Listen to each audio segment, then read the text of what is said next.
Yung pupuntahan nating baryo, hindi siya basta tirahan ng mga normal na tao. Hati ang mga nakatira sa baryong yon. Anong ibig mong sabihin? Linawin mo naman, Pilar. Nasakop na ng mga aswang halos lahat sa baryong yon. Konti na lang ang mga normal na taong naninirahan doon.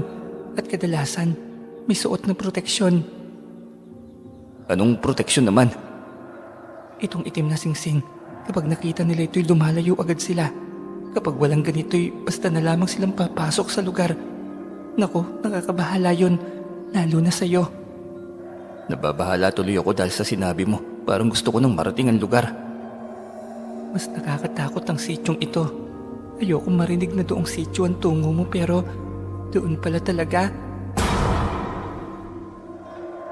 Ang kwentong ibabahagi natin ngayon ay kwento ng isang antingerong albularyo na bumiyahe sa dulong baryo ng Capiz para sunduin ng kanyang ate na hindi sinasadyang nakapangasawa sa baryong iyon.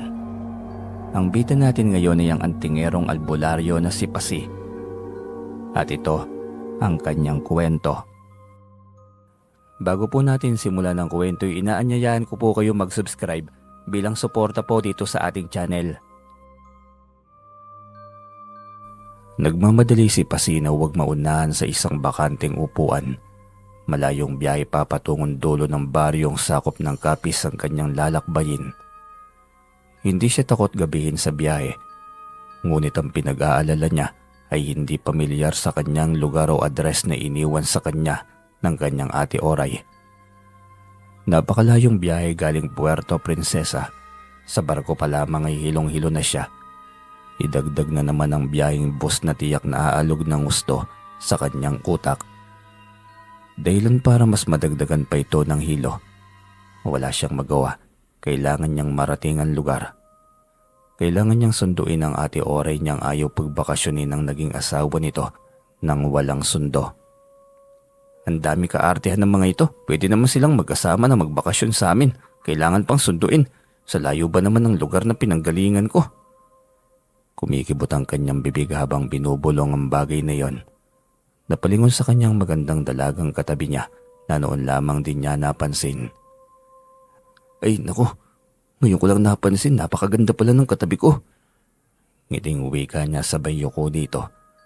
Tipid itong ngumiti na tila kinikilig. Napakaganda nito, ang kaso'y nahihiya ito at laging nakayuko. Mailap ang tingin nito ngunit hindi niya ito tinigilan. Napakamahiyain mo naman, may nobyo ka na ba? Kaya ka takot o mailap makipag-usap? Siguro seloso ang nobyo mo kaya ka umiiwas sa ibang lalaki ano? Naku, wala po akong nobyo. Nahihiya lang po talaga ako kapag bago. Pero kapag kampante na ako, naku, tiyak na pagsisisihan mo kung bakit mo ako nakilala. Malalaman mo kung gaano ako kakulit. Ganun ba? E di huwag ka nang mahiya sa akin, maging kampante ka na lang sa akin. Ako nga pala si Pasi. Maaari ba kitang makilala? Kung pwede lang naman. Oo naman po. Bakit naman po hindi? Ako si Pilar. San po ba ang biyahe nyo? Mukhang malayo pa ang pinanggalingan nyo Iba kasi ang lingwahe nyo. Naku, sinabi mo pa. Malayong-malayo ang pinanggalingan ko, Pilar. At masaya akong may nakilala agad ako dito. At ikaw yun, Pilar. Galing pa nga pala ako ng Puerto Princesa. Dito kasi nakapag-asawa ang ate Oray ko Kaya napabiyahe ako nang wala sa oras. Ayun, nagpapasundo.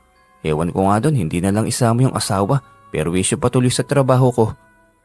Naku, ang layo nga pala ng biniyahe nyo. Saan po bang destinasyon nyo? Grabe ang layo ng biyahe mo Doon sa dulong baryo, malayo ba yun? Malamang no, dulo nga hindi ba? Ngising wika niya pa. Napakalayo po, katunayan taga ron ako. At doon ang destinasyon ko. Grabe, sobrang nakakapagod naman. Galing kang Puerto Princesa tapos mahabang biyahe pa ng bus. Ayos lang kahit sobrang haba pa ng biyahe. May nakilala naman ako ngayon kaya ayos lang. Hindi masyadong boring. Naku, wala akong masabi. Pero bakit nga ba sa dulong baryo nag-asawa ang kapatid mo?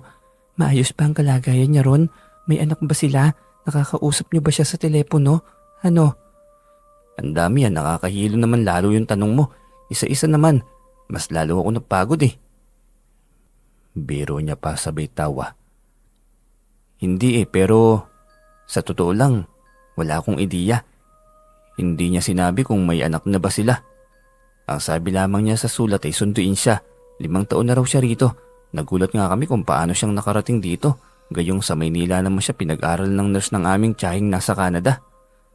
Naku, wag naman sana. Bakit sa ganitong lugar? Hindi yata siya pamilyar sa kanyang naging asawa. Ano bang ibig mong sabihin? Kinakabahan naman ako sa sinasabi mo eh. May nais ka ba bang sabihin?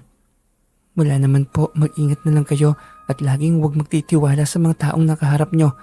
Lalo na pagdating sa baryo, sana makauwi kayo ng ligtas ng asawa at anak nyo. Grabe ito sa akin, mukha ba talaga akong tatay sa paningin mo? Grabe ang sakit sa puso. Biro pa niya, pero totoo din namang matandang binata na siya, ngunit hindi ang kanyang muka. Dahil kung sa mukha ang pagbabasehan ay para siyang 25 lamang. Binata pa po kayo? Pasensya na po, hindi ko po alam. Akala ko kasi may asawa na kayo. Hindi lang halata kasi nga may edad na ako. 35 na ako. At kaya ako umabot sa ganitong edad na walang karelasyon ay dahil mas pinagtuunan ko ng pansin ang aking misyon. Isa akong albularyo. Sa murang edad ay inumpisahan ko na ang panggagamot. Yun malamang ang misyon ko sa mundong ito. Talaga nakakahanga naman. Hindi rin madali pero sa tawag ng misyon, kinakaya ko. Hanggang sa maging biyasa, lahat ng mga hindi magandang gawa ng nilalang ng dilim, kayang-kaya kong puksain. Hindi ba ang isang albularyo isa ring antingero? Marami silang hawak na mutya at anting-anting. Marami sa aming ganyan eh. Oo, madalas. Meron din namang antingero na hindi manggagamot. Bakit mo na itanong? Wala naman po, may panlaban ka rin naman pala. Hindi ko na kailangan mag-alala. Pero sana lang, hindi nahawahan ng iyong ate. Nahawahan? Anong sakit yan? Sabihin mo na kasi sa akin. Kanina ka pa parang may gustong sabihin eh. Diretsahin mo na lang kaya ako. Yung pupuntahan kasi nating baryo, hindi siya basta tirahan ng mga normal na tao. Hati ang mga nakatira sa baryong yon. Anong ibig mong sabihin? Linawin mo naman, Pilar. Nasakop na ng mga aswang halos ang baryong yon. Konti na lang ang mga normal na taong naninirahan doon at kadalasan may suot na proteksyon. Anong proteksyon naman? Itong itim na singsing, kapag nakita nila ito'y lumalayo sila agad. Kapag walang ganito at basta na lang papasok sa lugar, halimbawa field trip, nako, nakakabahala yon. Tulad sa'yo, mamaya paglipat natin ng jeep patungo sa baryong yon, makikita mo ang paraan ng titig nila. Titig palang kikilabutan ka na. Hindi siya natatakot pero biglang pumasok sa kanyang isipan ng kuryosidad. Tapos ay biglang sumagi sa kanyang utak ang kanyang ate Oray. Ang ate Oray kaya, may suot din kayang ganyang singsing? Hindi ko alam ang ganitong bagay. Sana alam ko noon pa man ang kalagayan ng ate. Noon pa sana napasugod na ako dito.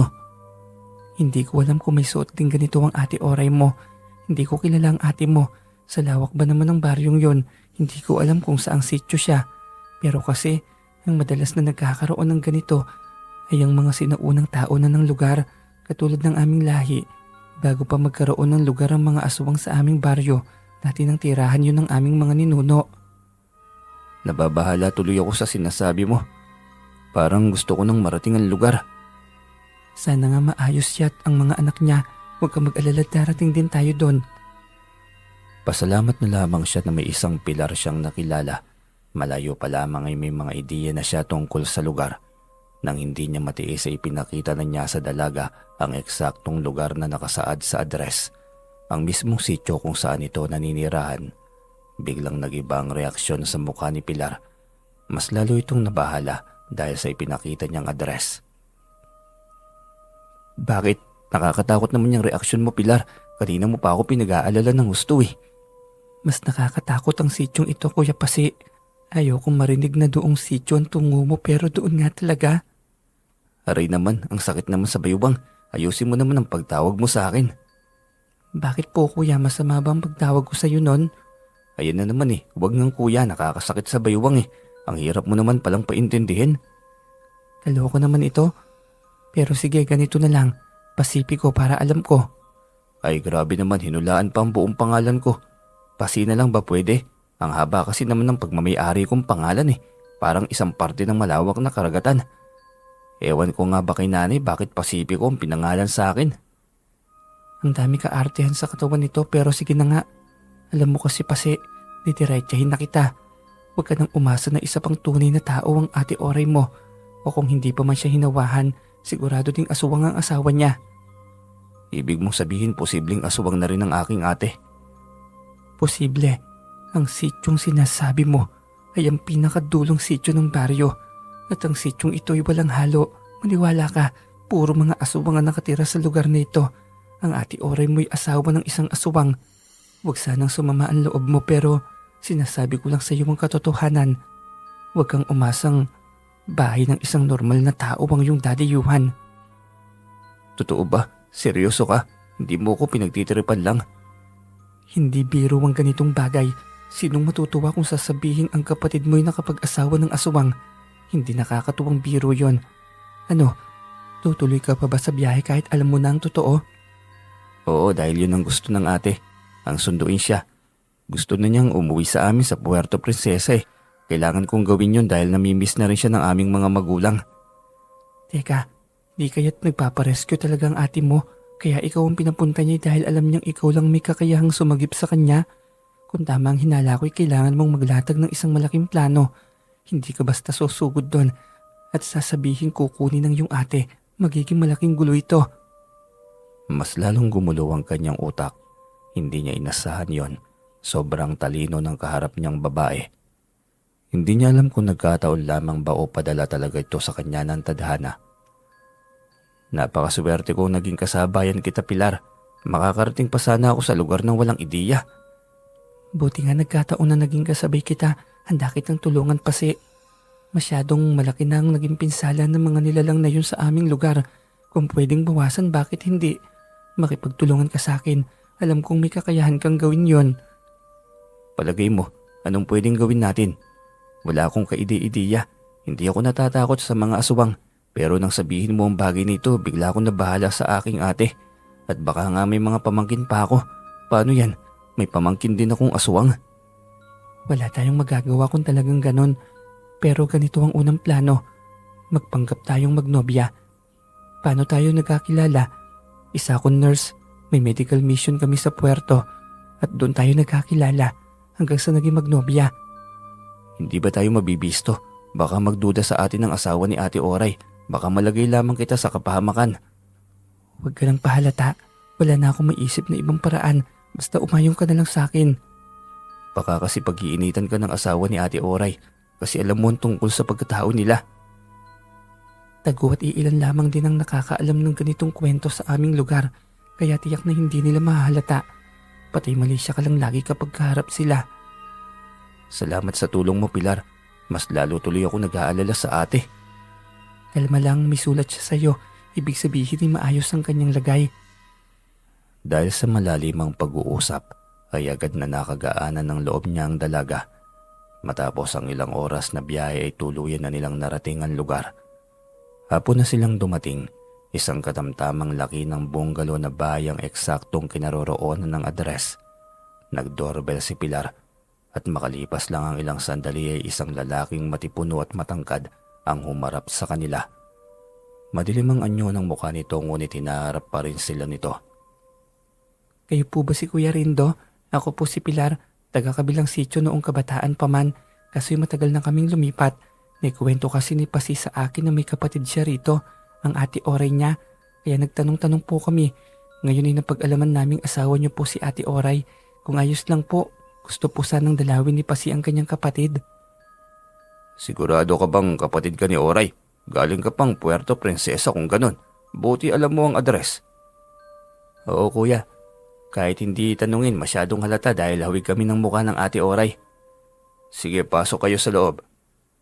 Salamat po. Sumunod kayo sa akin. Opo kuya. Nagpatiw na itong naglakad kaya nagkatingin na silang dalawa. Bago sumunod dito, tahimik silang nakasunod hanggang sa makapasok sa loob ng bahay. Naroon ang kanyang Ate Oray, binubordahan ng isang lampin. May maliit na umbok ang tiyan. Aliw na aliw sa pakikinig ng drama sa radyo. Nang tumingala ito sa kanya, bigla nitong pinatay ang radyo at tumayo. Kapatid mo ba siya? Hindi mo ba inasahan na may darating kang kapatid? Oo Rindo, kapatid ko siya si Pasi. Ang nag-iisang kapatid ko. Buti na dalaw mo ko Pasi. Paano mo natuntun ang lugar na ito? Hindi ko inaasahang darating siya ngayon Rindo. Akala ko naman sorpresa mo ito sa akin. Mabilis itong kumurap-kurap. Isang senyas na huwag sabihin ito ang nagbigay ng address. Hindi yun nakuha ni Pasi, ngunit mabilis din yung nabasa ni Pilar. Kaya ito nang sumalot mabilis na sinagot ang tanong ni Oray. Ate, mukhang pareho kayo ng kapalaran ni Pasi. Taga rito din kasi ako noon. Ako nga pala si Pilar, ang ganyang nobya. Nandito ako para dalawin ang akin lola. Pero narinig daw niya sa iyo noon na ito ang address ng napangasawa ng kanyang ate. Kaya dito na muna kami dumiretso. Namiss ka na raw niya eh. Taga rito ang nobya mo, Pasi. Bakit? Ang layo dito. Pwede namang sa puerto ka maghanap. Huwag na dito, napakalayo sa ating lugar. Halatang dismayado at may pag-aalala sa boses nito. Ngunit mabilis na sumenyas si Pilar, nakatulad din ng senyas nito. Naguguluhan man ito, mahimik nito at umiba ng aura. Alam nitong hindi tunay na magkarelasyon silang dalawa. Dumito lang muna kayo, bibili lang ako ng merienda sa tindahan. Saka ayos naman kung dito mag-asawang kapatid mo, hindi ba? Para lagi kayong magkita, ayaw mo ba nun? Salamat sa pagtanggap sa kapatid ko, Rindo, at sa kanyang nobya. Gusto ko din siyang makasama pero ayos lang ba sa'yo? Walang problema yon, o siya. Dito na muna kayo. Mabilis na wika nito kay Oray, sabay tumalikod na. Ngunit tumigil ito sa paghakbang ng magsalitang muli. Ang kapatid mo ay kapatid ko na rin. Alalahanin mong asawa kita. Kapag nakita kitang masaya, magiging masaya na rin ako. Naku, salamat naman kung ganun, Rindo. Nakakatuwa naman. Mabilis na itong humakbang ulit hanggang sa makalabas na ito ng gate. Sunod-sunod ang malaking paglunok na ginawa ni Oray nang makalayo na ang asawa nito. Salamat at dumating ka, Pasi. Iligtas mo kami ng aking anak. Hindi ako pwedeng magtagal dito. Kailangan ko makaalis bago isilang ang aking anak. Sabi ni, hindi maganda ang sitwasyon mo dito. Isang aswang ang asawa mo, hindi ba? Mapanganib bang aswang ang asawa mo, Ate Oray? Talaga bang nobya ka ng kapatid ko? Mukhang minahalata ako sa inyo ah. Kulang pa kayo sa ensayo. Oo nga po ate, nakakailang kasi. Hindi po talaga kami magnobya. Kanina lang kami nagkakilala sa bus. Nang ikwento niyang nasabing lugar. Nag-alala na ako agad. Hindi basta-basta ang lugar na susuungin niya. Mapapahamak siya dito dahil lahat ng naninirahan sa sityong ito, mga aswang. Totoo ba? Hindi ko alam ang bagay nito pero salamat at nagkakilala kayo ng kapatid ko. Kaya kay Pasi ako humingi ng tulong dahil alam kong kaya niya akong matulungan. Bata pa lang isa na siyang antingero at albularyo. Marami siyang alam na laban kontra aswang gamit ang kapangyarihan ng isipan. Buti may ganong karunungan si Pasi. Malaking tulong sa inyo lalo na sa balak niyong pagtakas. Lalo na ikaw, Pilar, ang laking tulong mo sa amin. Lalo't baluarte mo ang lugar na ito, marami kang alam tungkol sa lugar na ito. Opo Ate Oray, baluarte ko ang lugar na ito. Dito na ako sinilang at lumaki. Alam ko lahat ng kwento ng bawat sityo sa baryong ito, lalo na ang sityong ito. Kaya siguro dinala ko ng aking mga paa sa tabi mo dahil iyon ang bulong sa akin ng aking Anghel de la Guardia. Kasi ikaw ang makakatulong sa akin. Wala talaga akong ideya sa mga pangyayari. Ang sabi lang kasi ni ate sa sulat, sunduin lang para makapagbakasyon. Walang ibang sinabi. Ano namang alam ko sa lugar na ito. Hindi ko kasi masabi sa sulat ang katotohanan. Kapag nalaman nyo ni Rindo pati ako, tiyak na papaslangin niya ako. Sabi niya, ngayon anong plano nyo? Itakas nyo ako mamayang gabi. Gusto ko nang makawala rito. Kaya parang awan nyo na tulungan nyo akong makaalis sa lugar na ito. Mali. Kung buong sityong ito ay aswang, tiyak na iisang lahi sila.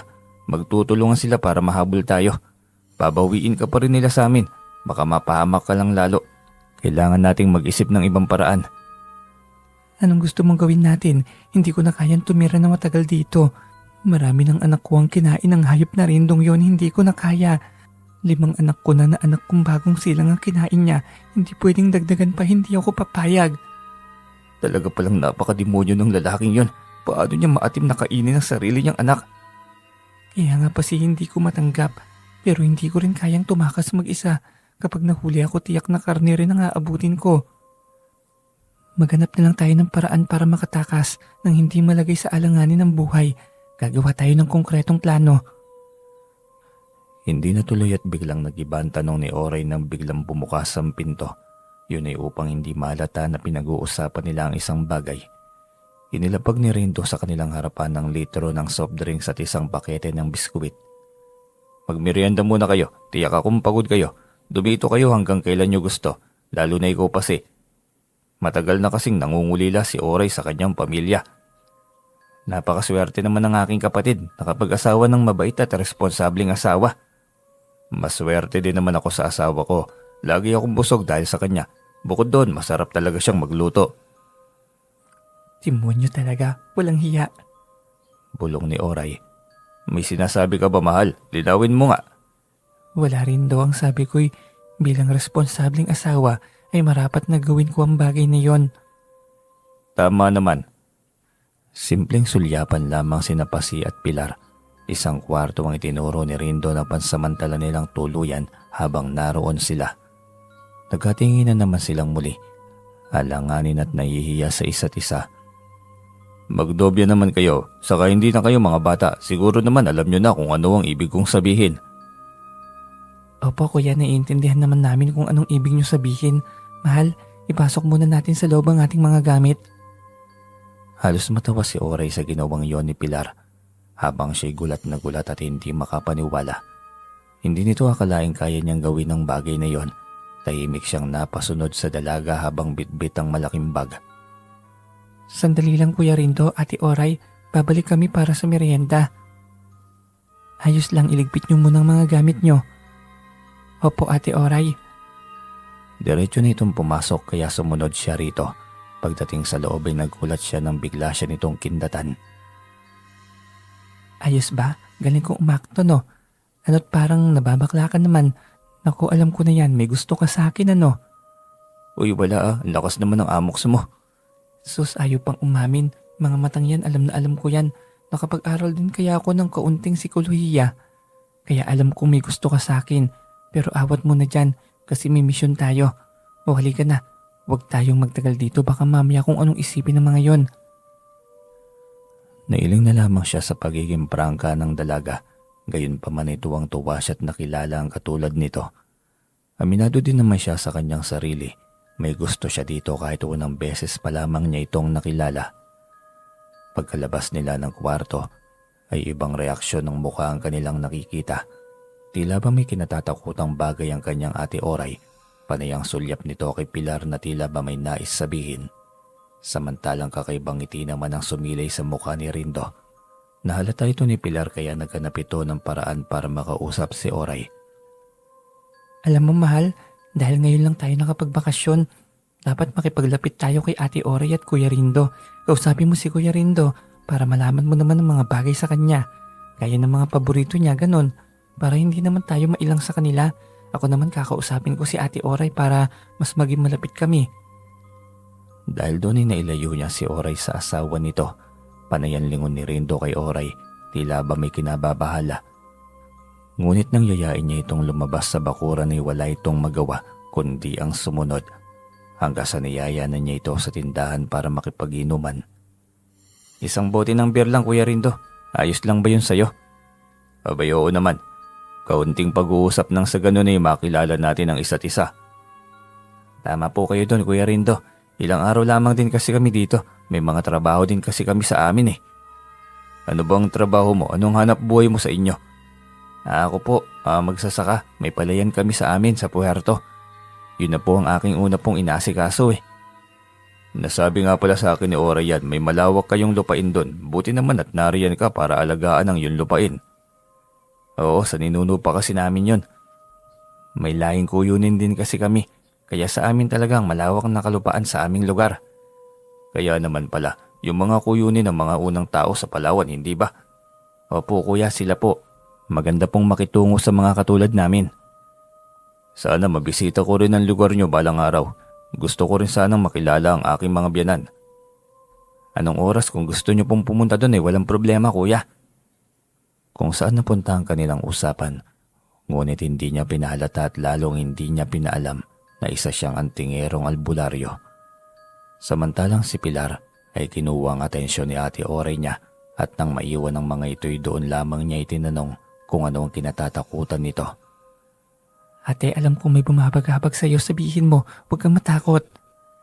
Kasi Pilar, ang sabi sa akin ni Rindo ay ikaw ang iaalay niya sa kanilang tribo. Iaalay? Anong gagawin nila sa akin? Ano pa nga ba di gagawing pagkain? Tuwang-tuwa siya kanina dahil alay na raw ang kusang lumalapit. Nag-aalala ko, paano kung hindi ka namin kayang protektahan? Umuwi na lang kaya kayo ni Pasi, iwanan niyo na lang ako dito. Hindi ate, walang mangyayaring masama sa akin, maililigtas ka namin. Huwag kang mag-alala, lalong huwag kang matakot. Anong laban natin sa dami ng angkan nila? Nilalang sila ng dilim, gaano man sila karami, wala pa rin nakakatakot sa kanila, kaya huwag kang mabahala. Kaya yan ni Pasi, huwag kang papahalata na alam ko na kung magdesisyon kami umuwi na agad, tiyak na ikaw ang sisisihin niya. Oo Pilar, gagawin ko. Salamat at malakas ang loob mo. Hinaliw nito si Oray sa ibang usapin upang huwag itong mag-alala pa. Hindi rin nagtagal ay dumating na sila Rindo. Agad nagpasya si Pilar na't nagboluntaryong mamalengke para sa kanilang hapunan. Kaunting oras na lamang ay padilim na. Pagod kayo sa biyahe, ako na lamang. Malapit lang naman dito yon. Ayos lang kami kuya, namiss ko na rin ang palengke sa baryong ito, kaya kami na ni Pasi. Babalik din kami agad, ipagluluto ko kayo ng espesyal na menu, tiyak na gaganahan kayong kumain mamaya. Nakakatuwa at napakabibo mong bata. Sige, mag-ingat kayo sa labas paggabi na eh. Alam nyo naman siguro bali-balita sa baryong ito. Yung alamat ng aswang? Hindi yun tunay kuya. Wala namang aswang dito eh. Dito ako lumaki. At kung totoo yun di sana matagal na akong nakain ng mga aswang. Ikaw talagang bata ka, ang daldal mo o siya, lumayo na kayo. Nagmadali silang naglakad patungo sa palengke. Hindi pa man tuluyang nagdilim ay iba na ang espiritu ng mga taong kanilang nakasalubong. Tahimik at patay malisya silang pareho hanggang sa tuluyan nilang marating ang palengke. Medyo maraming tao dahil iyon talaga ang tamang oras ng pamamalengke para sa hapunan. Namili si Pasi ng mga boto-boto ng karne nang bigla siyang hilahin ng matandang lalaki. Apo, nako itong batang ito. Napaka makalimutin mo na. Doon yung pinagsuklian natin ng karne ay pasensya na Luciana. Hinila siya nito diretso sa isang pwesto. Napatingin na lamang siya sa kamay nitong hila-hila siya. Napansin niya ang itim na singsing na suot nito, katulad sa singsing ni Pilar. Agad niyang napagtanto na inili siya ng matanda mula sa isang pwestong hindi ordinaryong tao ang tindera. Maging si Pilar ay naintindihan yon. Huwag nga kayong basta bumili ng karne kung hindi kayo sigurado. Mas mainam sigurong gulay na lamang ang bilhin nyo sa palengking ito. Bihira kayo makakita ng tunay na karne. Mag-ingat kayo. Yun ang sinabi nito at agad na ring tumalikod. Walang lingon-lingon hanggang sa tuluyan na itong mawala sa kanilang paningin. Parang ayaw ko na tuloy manintahan dito. Saan na ba kasi yung pinagsuklian ko dito? Ibang tindero-tindera yung mga nandito eh. Sundin na lang natin yung matanda, maggulay na lang tayo. Kasi bala kong lutuin yung karne na may sahog na dahon ng pechay. Masarap yun eh. Kung ganun di maghanap na lang tayo sa kakilala kong tindera. Sige, doon na nga lang tayo sa unahan. Baka pwede dito tayo sa bandang kanan. Hindi pa sila nakaalis nang biglang kalibitin si Pilar ng kaidaran nito. Sabi na ikaw yan Pilar eh. Saan ka ba galing? Saan ba kayo galing na nobyo mo? Ang gwapo ah. Oo, nobyo ko si Pacifico. Pasi, ito si Maya. Kaklase ko ng high school. May pwesto sila dito sa palengke. Sana nga ba yun? Mukhang hindi na ako pamilyar sa palengkeng ito eh. Naku, nalipat na kami sa bagong palengke sa Sur. Diyan lang sa unahan. Buti na lang pala nagpabarya ako, nakita kita. Kung hindi todas ka. Ano bang todas? Nakakatakot namang magsalita, Maya. Wala yun, halika kayo, bilisan nyo. Padilim na eh. Lakad takbo ang hakbang nito hanggang sa bumungad sa kanila ang malawak at maaliwalas na palengke. Hindi katulad kanina na sobrang lansa at dugyot ng lugar. Naku dito pala, bakit may pwesto pa doon? Sana inalis na yun, mabaho doon eh. Malansat nakakadiri. Palengke yun ng mga masasamang hininga. Bakit kasi doon agad ang destinasyon ninyo? Yung mga magnanakaw, mga kriminal, ganun. Astiga may sariling tindahan din sila. Nakuha pa talaga magbiro nito. Alam mo namang maraming aswang sa lugar nito, di ba? Natural may palengke din sila. Minsan may mga sosyal na aswang pa. Yung mga yayamanin, abay dito namamalengke ang mga ganong uri. Iba din, di ba? Biro lang, baka kasi may makarinig. Siguro mas lalo lang dumami ang mga aswang sa lugar nito, hindi ba? Sinabi mo pa, Pilar, buti ka mo may proteksyon tayo. Kung wala baka buong baryo na puro aswang ang nakatira. Tama ka, tsak yun. Masarap sanang magkwentuhan, Maya, kaso paggabi na eh. Kailangan na naming mamili para makauwi. Ako nang bibili ng karne para sa'yo para makasiguro tayo. Pangsahog ba sa gulay? Anong gulay ba? Sa pechay sana eh, kung ayos lamang sa'yo na ikaw nang mag-ikot para sa amin. Sige, akong bahala at walang problema yon. Ano ka ba? Agad itong tumalima. Pagbalik ay may dala na itong karne. Ito rin ang namili ng pechay at ibang sangkap sa luto. Sa katuluyang iniabot sa kanila. Huwag nang lagyan ng bawang, mahirap na. Aswang ka ba? Takot ka sa bawang? Hoy, hindi ah. Baka aswang ka naman sa nobyo ko. Tama nga pala. Huwag mo lagyan ng bawang, bawal pa pala ako. Mabilis na depensa ng dalaga sa kanya, maging sa kanyang ate. Ha? Kailan pa ipinagbawal ang bawang sa tao? Ngayon ko lang narinig ang ganun ah. Ang alam ko, aswang lamang ang takot sa bawang eh. Basta yun ang bili ng doktor. Ikaw talaga, Maya. Ang daming tanong. Alis na kami ha. Salamat. Mag-usap tayo kapag may pagkakataon ako. Sa ngayon kasi may mga pinagkakabalahan kaming bagay. Sige, Pilar. Basta bilisan nyo na rin umuwi. Mahirap nang madilim sa daan. Alam mo na. Oo, Maya. Salamat ha. Agad silang tumalima pa uwi. Inabutan na sila ng takip silim. At ganoong oras pa lamang ay samot-saring huni na ng mga aswang ang maririnig sa paligid. Narinig mo ba yun? Grabe. Hindi pa man tuluyang dumidilim. May mga naglakas loob ng gumala. Oo, may tiktik, may kikik, wakwak at kung ano pa. Ang dami pala talaga dito, ano? Yung matanda sa unahan natin, tignan mo. Huwag kang kukurap. Kakaibang kilos niya eh. Tiyak na may kakaibang mangyayari. Wari ko rin yan. Hindi na siya nagulat nang bigla itong naging itim na aso. Tumakbo ito ng mabilis sa isang masukal na damuhan hanggang sa tuluyan itong naglaho. Kahit mabilis ang kanilang mga hakbang ay hindi nawala sa kanilang paningin ang iba't ibang kayuwagaan ng lugar. Yun ay yata ang pinakamalalang lugar ng aswang na kanyang nasaksihan.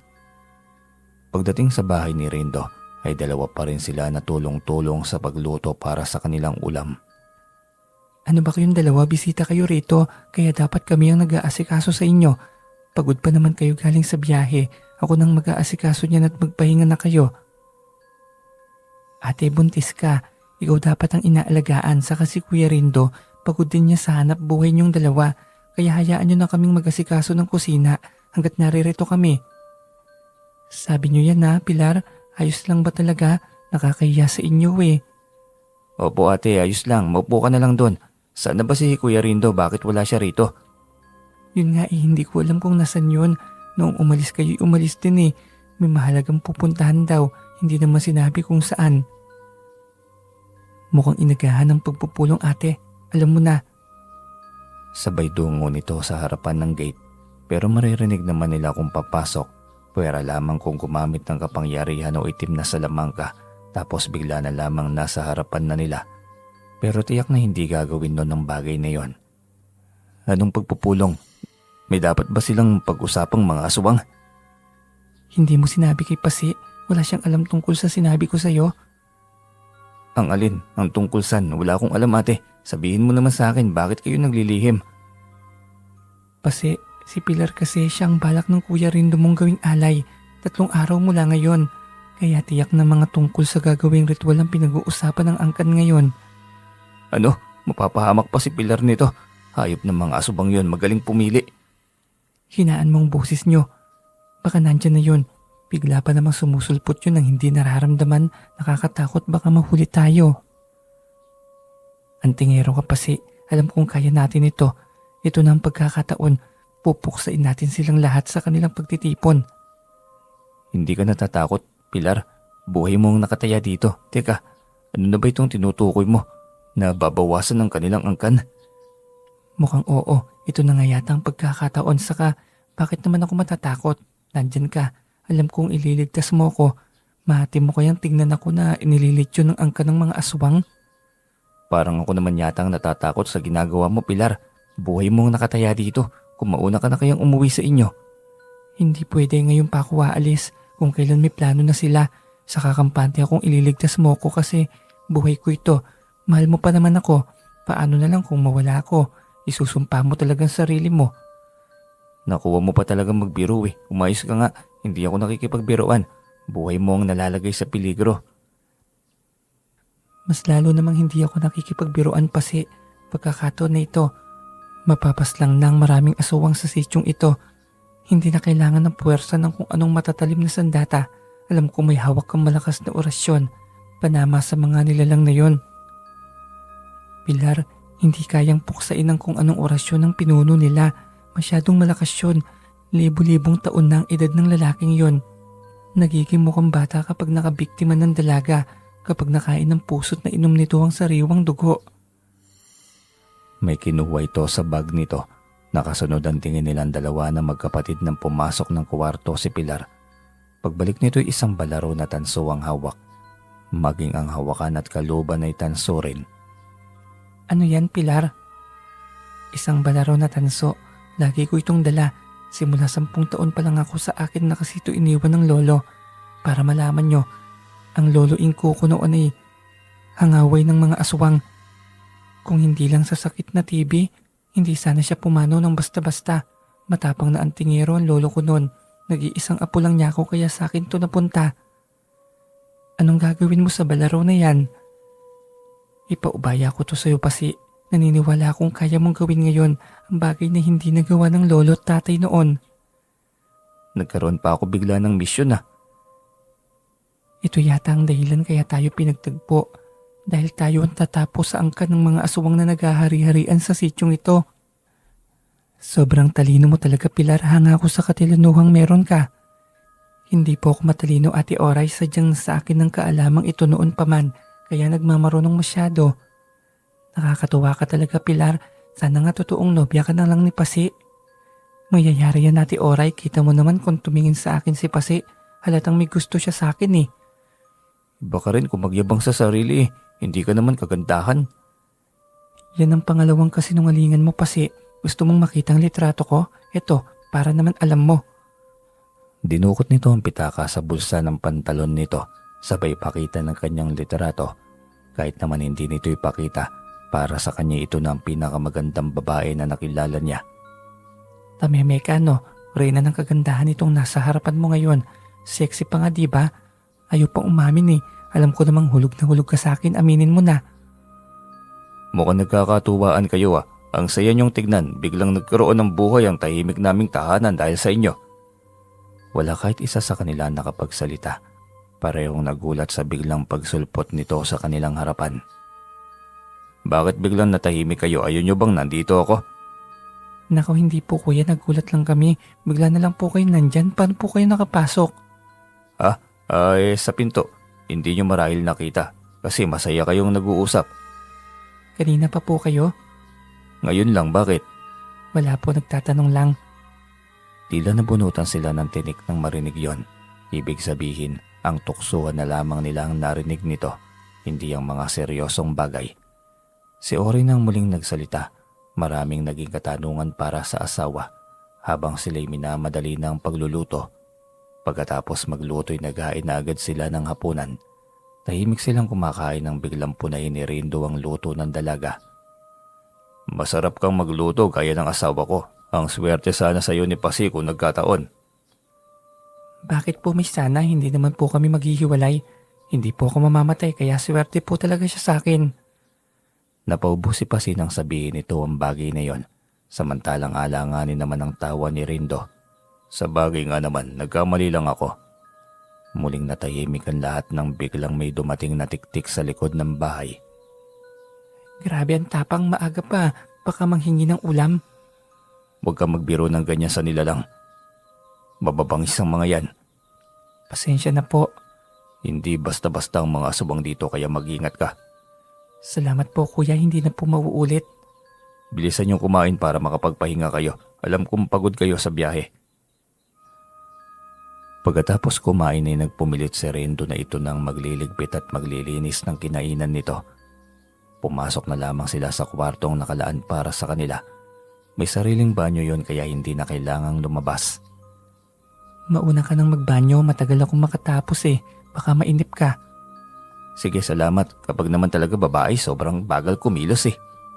Hindi naman sa mabagal kumilos kaso'y marami lang kaming anik-anik sa katawan.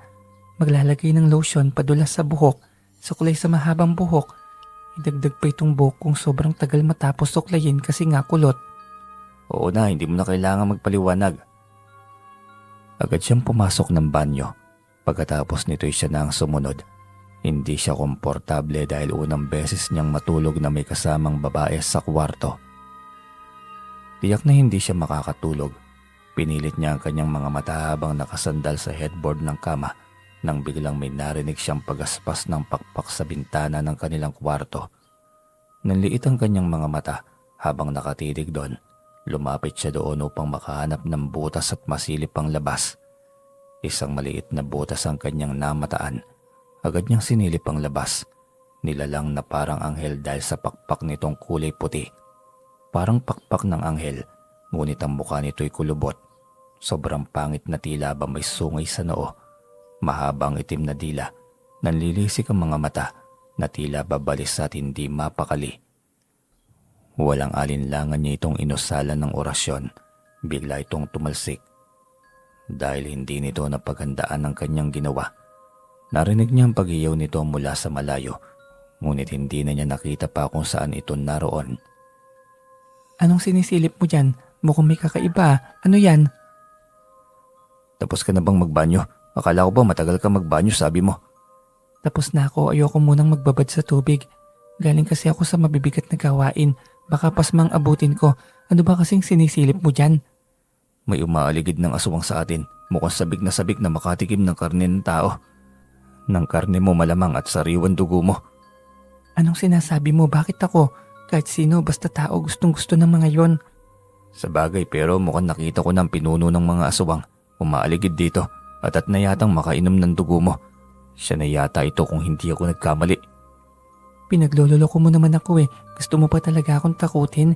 Sanay na ako sa mga aswang, bata pa lang ako, oy. Pero totoo, hindi ako nagbibiro. Nandito siya. Nakita ko ang pinuno ng mga aswang. Tinatakot mo lang ako para tumabi ako matulog sa iyo eh. Hindi mo ako mauuto. Ang laki ng ulo mo ah. Mas matalino ako kaya sa iyo. Alam ko naman na matalino ka kaysa sa akin. At bakit ko naman gagawin yon? Kahit hindi kita takutin. Halata namang atat kan tumabi sa akin eh. Haba, ang lakas makabadrip. Hoy, hindi mangyayari yan. Diyan ka sa sahig matutulog ako sa kama. Akala mo naman makakaisa ka, hindi ako ganun, oy. Magkakasakit ako sa baga kung sa semento at sahig ako matutulog. Malamig yan eh, delikado sa likod. Wala akong pakialam, dapat lamang na magpakumbaba ka dahil akong babae, hindi ba? Hindi ka pwedeng tumabi sa akin. Wala pang lalaki na katabi sa akin at hindi pwede yon. Oo na, sige na, matulog na tayo dahil pagod na ako. Ang ingay mo, ang dami mong sinabi. Hindi rin ako tatabi sa iyo, mamaya pipilitin mo pa ako. Mag-aasawa pa ako nang wala sa plano eh. Ay sus, parang hindi halata na pinagnanasaan mo ako. Wag ako, oy. Ihiga pa lamang sana sila nang biglang marinig nila ang boses ng parang paos at ang pagaspas ng mga pakpak. Ang buong akala niya'y maduduwag ang dalaga, ngunit nagulat siya nang biglang tumiklop ang kamao nito. Galit na tumingin sa bintana ng bahay. Dinig mo yun? Halika, silipin mo kung ano itsura niya. Sinasabi ko sa iyo, ito ang sinasabi nilang pinuno ng aswang. Agad niyang itinuro ang maliit na butas sa ilalim ng bintana. Kitang-kita nito ang anyo na nakita niya kanina. Ito pa rin yon. Pakpak lamang ang mukhang anghel dito pero ang mukha nito, daig pang mukha ng dyablo. Anong uri ng aswang ito? Ngayon lang ako nakakita ng ganitong mukha. Kakaiba siya. Kung tumalikod parang anghel, pagharap demonyo na. Isang pinuno nga ng mga aswang yan. Naabisuhan na ni Rindo. Kaya atat na matikman ang sariwang dugo mo. Tiyak magdamag yang magbabantay sa'yo. Sa panaginip niya, hindi siya makakatikim kahit kaunting dugo ko. Hindi ako mamamatay para lamang maging alay sa pinuno ng mga aswang. Hindi ko hahayaang makalapit sa iyo ang demonyong ito. Pananagutan ko ang buhay mo, Pilar. Yon, sabi niya eh, mahal na mahal mo ko. Ayaw mo lang aminin. Halatang halata na ayaw pang umamin. May oras ka pa kasing magbiro. Buhay mo ditong nakalagay sa alanganin. Pananagutan kita. Kung bakit kasi dinami pa kita sa sitwasyong ito eh. Masyado mo namang siniseryoso. Walang mangyayaring masama sa akin. Tiyak ko ang bagay na yon. Saka tayo ang bida. Kaya walang mapapahamak sa atin, hindi ba? Totoo nga sinasabi mo. Hindi mapigil yung bibig mo kapag komportable ka sa isang tao eh. Malala pa sa inaasahan ko to ah. Sus, totoo yun. Mahal mo ko. Ayaw mo lang umamin. Ilang sandali pa'y biglang natahimik ang nilalang sa likod. Sinilip niya yon upang tignan. Ngunit nagulat siya sa kanyang nakita. Bakit? Anong nangyari? Si Kuya Rindo kausap niya ang nilalang. Ibig sabihin ay hindi malayo ang relasyon nila sa isa't isa. Mabilis na sumilip si Pilar kaya nakita din ito si Rindo na kausap ang nilalang. Kailangan natin pag-isipan kung anong gagawin natin bago ang araw na pinaplano nila. Hindi pwedeng isa sa atin ang mapapahamak. Lalo ka na. Hindi ako makapapayag. Utang na loob ko pa naman sa iyo ang lahat ng ito. Hindi naman tayo sa lamangkero para magkaroon ng kapangyarihan. Pero tiyak naman akong may paraan para labanan ng mga yan. Lahat ng problema may solusyon, hindi ba? Ano namang gagawin mo? Bakit kailangan mag-isa lamangkero? Pero oo, naniniwala akong lahat ng mga problema ay may solusyon. Kung halimbawa lamang na isa kang sa lamangkera, anong gagawin mo? Isa't simple lang, gagawa ko ng doppelganger. Yun ang ipapadala natin sa kanila para gawing alay. Ayos yung nasa isip mo pero malaking imposible. Ganito na lang, bago mangyari ang kanilang ritual, lalagyan ko ng proteksyon ng paligid ng kwarto nang sa ganun ay hindi nila mapasok ito. Magtago kayong dalawa ni Ate Oray sa loob. Kapag tapos na ako makipaglaban, kapag nagabi ko na ang pinuno ng angkan ng mga aswang, saka na kayo lalabas ni ate. Tatakas agad tayo. Tumango ito sa ideyang naisip niya. Wala na rin itong naisip na ibang paraan. Tiwala din ito sa kakayahan niyang gapiin ang angkan ng mga aswang. Lalo na kung hawak niya ang balaraw ng namayapa nitong lolo. Nang silipin nila si Rindo at ang nilalang ay wala na ito sa likod ng bakuran. Ayos na, makakatulog na tayo ng mahimbing. Magpahinga ka na. Huwag kang mag-alala. Hindi rin ako magpapakampante. Babantayan kita. Ano kayang koneksyon ni Kuya Rindo sa kanilang pinuno? Malaki talagang katanungan yun sa utak ko. Yan din ang tanong ko, ngunit wala tayong panahon para alamin ang bagay na yan. Ang kailangan lang natin paghandaan ay ang magaganap na pagtitipon. Dito mismo sa bahay ni Kuya Rindo. Pero naisip ko lang, ano kaya kung tatakas na lang tayo ngayon? Nakalimutan mo na ba? Sabi ko nga di ba mabilis tayong mabisto at ang dami nila, maaaring isa sa atin ang mapahamak. Posibleng ang Ate Oray mo kasi mahina siya, saka buntis siya. Napabuga na lamang siya ng hangin. Wala nga yatang pagpipilian pa. Kundi ang harapin na ang sitwasyon. Mahimbing ang kanilang tulog ng gabing yon, pero bago sila natulog, siniguro niyang nakapaligid sa kanilang pinakamalakas na proteksyon. Kahit gaano man kalalim ang kanilang tulog, kampante siyang walang masamang mangyayari sa kanila. Kinabukasan, maaga siyang nagising, ngunit mas maaga sa kanya si Pilar. Bumangon siyang wala na ito sa kama. Paglabas niya ng kwarto ay nasa kusina na ito kasama si Ate Oray niya. Magandang ba ang tulog mo, Pasi? Opo ate, magandang umaga sa inyong dalawa. Ang aga mo namang nagising, Pilar.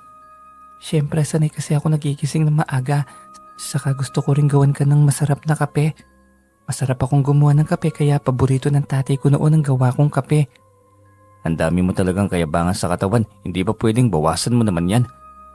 Laging mainit ang ulo mo sa akin eh. Alam mo ba kung gaano mo ako kinaiinisan, ganun mo rin ako kamahal? Hirap ka lang umamin pero gandang-ganda ka sa akin, kita mo. Para kang teenager, nangangamatis na yung mukha mo. Tawang-tawang Ate Oray niya habang nanonood sa kanilang parang bata na mag-asaran. Lagi siyang talo at pinagtatawanan ni Pilar. Masyado ka kasing seryoso, sige na. Tikman mo ng ginawang kape ni Pilar, tinitiyak kong masarap. Kita mo kahit Ate Oray mo, gusto kong gawa kong kape, kaya tiyak na magugustuhan mo rin. Mas lalo mo akong hahanapin yan, halaka. Tumawa pa ito habang siya nangangamatis ng lalo. Tikman mo na ito para sa'yo. Dadalhin ka niya sa kalupaan ng langit. Maniwala ka. Maingat na inilagay ni Pilar ang tasa ng kape sa kanyang harapan. Salamat dito pero sobrang komportable mo na talagang magbuhat ng bangko, ano? Kunwari ay walang gana niyang wika. Pasimple siyang humigop. Tahimik na pinupuri ang sarap ng timpla ng native na kape na gawa ng dalaga. Matik yan, nasarapan yan kaya ayaw pang umamin. Hindi niya may pagkakailang masarap ang gawa nitong kape kaya pinuri na niya ito. Masarap nga, salamat sa kape Pilar. Yun, sabing masarap eh, o diba? May halong gayuma yan. Paano na? Hahanap-hanapin mo na ako palagi niyan. Ikaw talaga Pilar, umayos ka nga. Totoo, akala mo Hindi na siya sumagot pa, tahimik na nag-iisip. Seryoso sa bawat paghigop ng kape. Iniisip ang magiging kahinatnan ng magiging laban niya kontra sa mga aswang. Seryoso ka namang masyado, tumawa ka rin minsan. Akala mo naman ay pasan mo ang mundo. Simpleng laban lang ito, maniwala ka. Kayang-kaya mo ito. Hindi pa rin siya sumagot kaya Ate Oray na niyang nagtanong. Nababahala ka ba para bukas? Kaya ka ba hindi mapalagay dahil iniisip mo si Pilar? Kakayanin ko kaya ate, yung asawa mo nga pala nasa na yun. Naku, tulog mantika yon. Tanghali na laging nagigising yun, alam mo naman kung saan-saan pag gumagala. Bukas ate, kailangan mong pumasok sa kubarto namin ni Pilar. Hindi pa man nagsisimulang seremonya nila. Tinitiyak kong hindi sila makakapasok kahit anong pagwawala ang gawin nila. Ako ang haharap sa kanilang pinuno. Sobrang lakas ng kapangyarihan ni Pinunong Emong. Isa na siyang amalanhig na ninuno ni Rindo, 2 siglo nang nakararaan. Bumabalik siya sa pagiging bata kapag nakainom siya ng sariwang dugo ng babaeng walang karanasan. Sabi ni may koneksyon si Kuya Rindo sa matandang yon. Huwag kayong maglala ate. Ang orasyon ng proteksyon laban sa aswang na hawak ko higit na mas makapangyarihan kahit na ang dyablo na pinuno ng kasamaan na hindi kayang wasakin. Kung ganon, hindi ko na kailangan mag-alala para kay Pilar. Hindi pa sila tapos mag-usap nang may mga kalalakihang dumating sa bahay. Nasa harap ito ng bakuran. May kargang mga kahoy at kung ano-ano pang gamit. Isang lalaki ang kumatok sa pinto kaya binuksan ito ni Oray. Ano pang kailangan nila? Dito raw dadausin ng pagtitipon sa kaarawan ni Pinunong Emong. Bukas ng gabi, kaya gagawa na kami ng tolda ngayon pa lamang. Ganun ba? Alam nyo na ba ang gagawin? Tanghali pa kasi gigising si Rindo. Alam na namin ang gagawin, nagpaalam lamang kami sa iyo. Agad na ng mga itong sinimulan ng tolda matapos magpaalam sa kanyang Ate Oray. Nang magising si Rindo'y halos tapos na ang toldang pinagawa nito sa mga taong binayaran nito. Malapit na palang matapos ang pinagawa kong tolda. Nakalimutan ko nga palang sabihin sa iyo, mahal. Ayos lang, nagpaalam naman sila sa akin bago nila inumpisahan ang paggawa. Mabuti kung ganon, imbitado kayong dalawa bukas, lalo na ikaw Pilar. Espesyal ka bukas.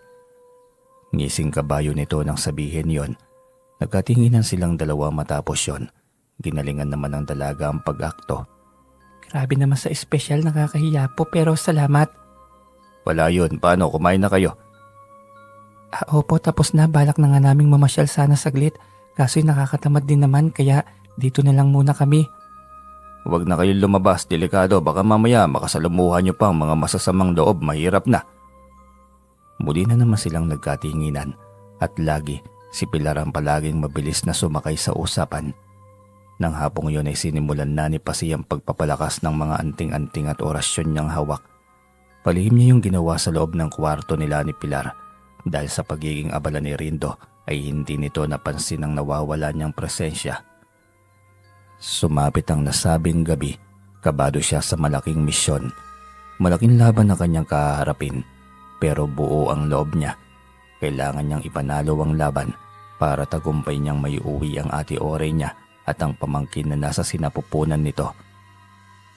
Lalo ng babaeng pangarap niyang makasama sa buhay. Matapos magtagpo ang landas nila ni Pilar, doon niya napagtanto na kaya hindi pa niya ginawang mag-asawa noon ay dahil may nakalaang babae pa para sa kanya sa hindi inaasahang biyahe patungong Capiz, kung saan minalas na nakapag-asawa ang kanyang Ate Oray. Inabisuan niya si Pilar na wag nang lumabas. Ang ate lamang niyang may hawak ng susi kaya kung sakali mang bubukasyon, ang ate lamang niya ang papasok. Paano kung may hawak ding susi si Kuya Rindo? Di madali lamang din sa kanyang makapasok dito.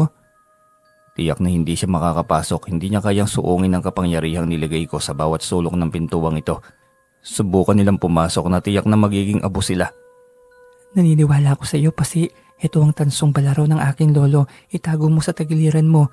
Yan ang pupuksa sa pinuno ng mga aswang na yan. Kahit ang pinuno lang ang mapaslang mo, tiyak namang lahat ng mga alagad niya ay magiging abo. Kasama kaya si Kuya Rindo?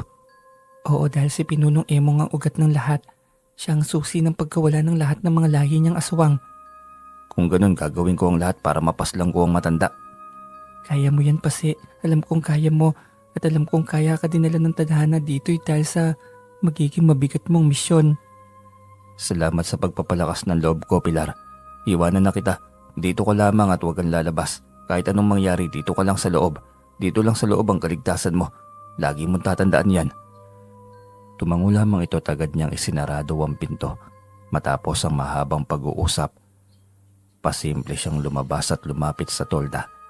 Naroon na si Tandang Emong, nakaupo na sa isang parang trono, kung saan ito pupwesto kapag nagsimula na ang kanilang pagdiriwang. Lalo ng itim na ritual. Nilapitan niya ito at nagmano siya rito. Malagayang kaarawan po, Tandang Emong. Masaya akong kasama sa pagtitipong ito. Salamat sa pagdalo. Sino ka ba at bakit ka nandito? Ngayon ko lang nakita yung buka mo. Tiyak akong hindi ka kasali sa angkan. Ako po si Pasi, kapatid ako ni Ate Oray, ang asawa ni Kuya Rindo. Dayo lang po talaga ako dito. Ilang araw din ako dito sa lugar nito dahil sa kailangan ko ring umuwi para sa aking trabaho. Bigla itong napatitig sa kanya. Matagal bago ito nagsalita. Ikaw palang kapatid ni Oray. Buti narating mo itong lugar nito. Ang layo nito ba? Opo, Lolo. Ako nga po yun. Nasabi na po ba nila sa'yo? Medyo may kalayuan kaso'y siyempre. Kapatid ko kaya namimiss ko na rin. Anong kaalaman niyang mayroon ka? Ramdam kong may iba sa'yo. Wala po, ano pong ibig niyo sabihin? Mukhang wala namang kakaiba sa akin eh. Hindi ka basta ganyan lang. Isa kang antingero, tama ba ako? Kaunti po pero nakalimutan ko na yata ang mga yon. Hindi ko na maalala. Matagal nang patay ang lolo eh. Hindi niya naituro lahat sa akin. Sigurado ka ba? Hindi mo naaral lahat? Opo, bakit po? Antingero din po ba kayo? Ibig sabihin pala ang dami niyong kapangyarihan. Kapag nalaman kong may tinatago kang iba, humanda ka sa akin. May duda kung ikaw yun eh. Yung alin po, saka ano pong gagawin niyo? Isasama sa napagkatuwaan, naiintindihan mo ba? Ganun ba? Parang nakakatakot naman yan, wag naman po sana. Ngumisi pa siya rito matapos sabihin yon. Nakikipagbiroan ka ba sa akin? Hindi mo ba ako nire-respeto? Ay hindi po, Tanda. Pasensya na po kung nagalit kayo sa akin. Hindi yun ang nais ko, pasensya na po. Lumapit sa kanila si Rindo kaya doon na tuon ang kanilang atensyon. Hayaan mo na si Pasi, Pinunong Emong. Huwag mo na siyang paginitan ng ulo. Pasi, tawagin mo na si Pilar kasi mag-uumpisa na tayo. Kuya, masama yung pakiramdam ni Pilar eh. Pero bilin niya sa akin na susunod naman siya kapag narinig niyang nag-uumpisa na kayo. Ganun ba? Sige, mag-umpisa na tayo. Suminyas ito sa pinuno, gayon din sa mga kasama. Ang damit halos buong taga-sityo ang naroon. Panayan lingon nito sa bahay kung saan lalabas na ba si Pilar. Sa huli ay sumenyas ito sa mga kasama. Dalawang lalaki ang pumasok upang palabasin si Pilar. Ilang sandali pa'y muling bumalik ang mga ito. Bumalik kay Rindo at may ibinulong. Mukhang simula na ito ah. Bulong ni Pasi sa kanyang sarili. Lumapit sa kanya si Rindo. Seryosong tumitig tapos ay tinanong siya tungkol dito. Ano ba sa tingin mo ang ginagawa mo? Yung alin po, Kuya Rindo? Huwag ka nang magmaang-maangan pa, Pasi. Naging alerto siya sa paligid. Biglang nagbagong anyo ang lahat maging si Pinunong Emong. Sabi sa iyo eh, ibang pakiramdam ko sa lalaking yan. May nakatagong kaalaman yan. Hayop ka, sige. Ikaw na lang ang pagsaluhan ng lahat. Hulihin niyo siya. Sigaw ni Rindo. Ngunit kahit paghawak sa kanya hindi magawa ng mga ito. Dahil protektado siya ng kanyang anting-anting. Sobrang init niya. Hindi ko kayang lapitan. Matutusta ako kapag pinilit ko. Sigaw ng isang lalaki. Talagang balakid ito sa ating ritual na gagawin. Kayong lahat, atakihin niyo siya. Hindi kami mag-aalangang paslangin ka kung banta ka sa aming angkan, Pasi. Kahit kapatid ka pa ng aking asawa, hindi ko hahayaang makauwi ka ng buhay sa inyo. Magiging pagkain ka na ng aking angkan. Pinaghandaan ko na rin ang araw na ito. Kung may mapapahamak man sa atin ay marahil kayong lahat yon. Hindi mangyayari yon. Mapapaslang kita. Galit na galit si Rindo habang nagibang anyo. Isang halimaw na kulubot at sobrang pangit ng buka. May mahabang pangil at kuko, puno ng makapal na balahibo ang buong katawan. Sus, nagpalit anyo ka pa, kahit anong katauhan ka pa, kaya kitang labanan. Marami na rin akong napas lang na ganyang anyo. Mayabang ka kasi sa dami ng aking mga angkan. Hindi kayo lalabas ng buhay sa sityong ito. Tandaan mo yan. Agad siya nitong sinugod, ngunit mabilis niya itong naharang. Pilit siya nitong nilapitan at maging ang ibang angkan nito'y sumugod na rin. Kinuha niya ang balaraw at isa-isang pinuksa ang mga ito ng walang kahirap-hirap. Gulat at takot ang rumistro sa mukha ni Tandang Emong, lalo na nang makita nitong napas lang niya ang apo nitong si Rindo. Hindi, magbabayad ka. Inilabas na rin ito ang tunay na anyo nito bilang aswang. Hindi nga siya nagkamali, ito ang nilalang na nakita nila sa likod ng bahay. Hindi ako natatakot, kahit ikaw pang maging kalaban ko, Tanda. Humalakak ito nang sabihin niya yon. Maya-maya pa'y tinitigan na siya nito. Alam niyang pinapahina siya nito gamit ang itim na kapangyarihan, ngunit mabilis niya itong hinarang. Nagulat ng matanda na mapagtanto ang lakas ng depensang mayroon siya, ngunit mas nilakasan pa nito ang kapangyarihang inilalabas. Napaluhod siya sa harapan nito na siya namang ikinatuba ng matanda. Hindi mo ako pwedeng pagyabangan. Hindi mo ako kilala. Kilala kita. Isa kang amalanhig ng angkan. 2 siglo nang nakararaan. Kahit ilang demonyo pang nabubuhay sa'yo, mamamatay ka pa rin sa ngalan ng Diyos Ama.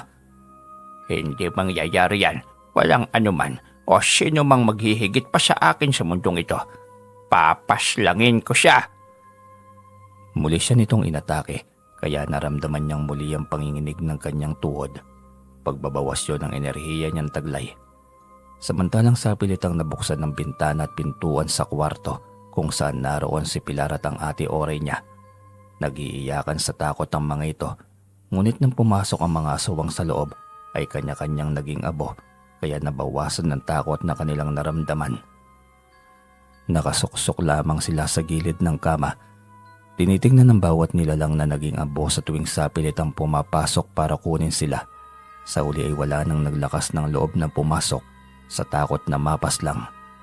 Napasilip na lamang ang mga ito sa labas upang tingnan ang naging laban ni Pasi. Samantala, biglang sumagi sa isip ni Pasi ang huling turo ng kanyang lolo, ang atake sa isang hari o pinuno ng mga aswang. Agad niya yung inusal. Makalipas ang ilang sandali ay bigla itong nanghina. Yun ang pagkakataong kinuha niya. Patakbo siyang lumapit at nang malapit na tumalon siya sa dibdib nito. Sabay saksak ng hawak niyang balaraw na tanso sa mismong dibdib. Hindi ito nakakilos nang gawin niya yon. Agad itong nanghina at ilang sandali pa'y unti-unti nang umusok ng kulay itim ang sugat nito sa dibdib. Kumalat at lumaki ang usok hanggang sa kumalat na sa buong katawan nito. Tuluyan itong nilamon ng usok hanggang sa maging abo. Tuluyan itong naglaho at unti-unti ay sumunod na umusok ang buong angkan nito. Hingal na hingal at sobrang pagod niya matapos ang laban. Hindi lamang pisikal kundi mental o isipan ang gamit nila sa paglaban. Sabi na ang galing mo, natalo mo silang lahat. Kailangan na nating makaalis sa lugar nito, Pilar. Tama ka, pero kayo ng ate Oray mo lang ang babiyahing puwerto. Nasa kabilang sityo lang naman ang aking angkan. Kailangan ko nang umuwi sa kanila. Tiyak na nagtataka ng mga yun kung bakit hindi pa ako dumarating. Bigla siyang nalungkot nang marinig yon. Parang hindi na kayang bitawan ng kanyang paningin ng dalaga.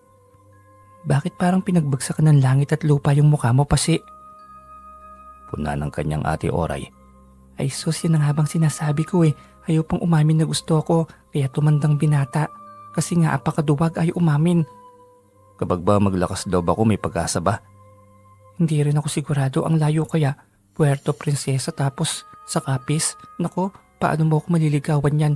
Imposible. O siya, halina kayo. Agad silang umalis. Hinitid sila ni Pilar sa paradahan ng tricycle para maihatid sa paradahan ng bus. Kung ihatid na lang kaya muna kita para alam ko rin ang address mo. Wag na, para-paraan ka pa eh. Malapit lang naman ako dito. Ang mahalagay makaalis na kayo. Sige na, pwede bang makahingi ng eksaktong address mo? Seryoso ako eh. Para saan ba talaga? Pero sige, kung yan ang gusto mo. Kinuha nito ang lumang ID kung saan ang kumpleto nitong address. Ngiting iniabot ito sa kanya. Yan, kompleto yan. May mukha ko pa. Para naman hindi mo masabing bogus ako. Saka syempre kapag na-miss mo ko, pwede mong titigan ang litrato ko. Maganda rin naman ako dyan eh. Yang bibig mo talaga, Pilar. Pero salamat dito. Napangiti na lamang ang kanyang ate Oray. Nagpasalamat siya kay Pilar at nagpaalam na isang bagay ang pumasok sa kanyang isip. Yun na yung ihatid ang kanyang ate Oray at balikan si Pilar. Maghahanap siya ng trabaho malapit sa bahay nito kung kinakailangan. Pansamantala niyang bibitiwan ang kanyang misyon para sa kanyang kaligayahan. Ganun yata maglaro ang kapalaran. Minsan, kasakayan mo lamang sa mahabang biyahe ang magiging kasama mo sa mahabang paglalakbay sa buhay. Hanggang dito na lamang po ang ating kwento. Nais ko po kayong tanungin kung anong masasabi niyo sa kwentong ito. Parang may pagka-love story na nakakakilabot pa rin, no? Grabe yung kwentong to ni Pasi. Talagang sinuong niya yung buong baryo dulong baryo ng Capiz. Pero hindi naman sinabi at tinukoy dito kung saan banda eh. Kayo po mga ka-DM, ano pong masasabi niyo sa kwento natin ngayon?